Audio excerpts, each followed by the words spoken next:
cost optimization system and technique o yung cost. Yun.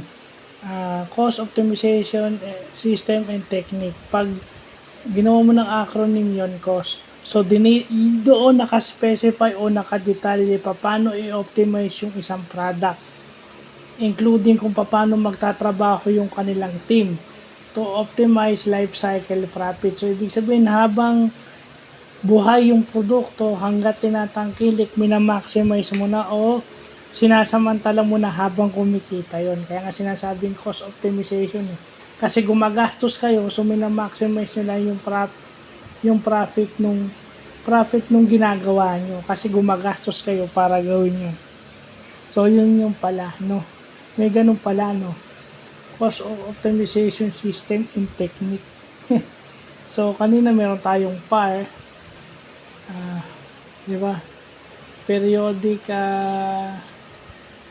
adjustment, no? Yung periodic adjustment ng mga inventory. Ito naman cost optimization system. So, ibig sabihin, sistema, yung process kung paano i-optimize yung cost.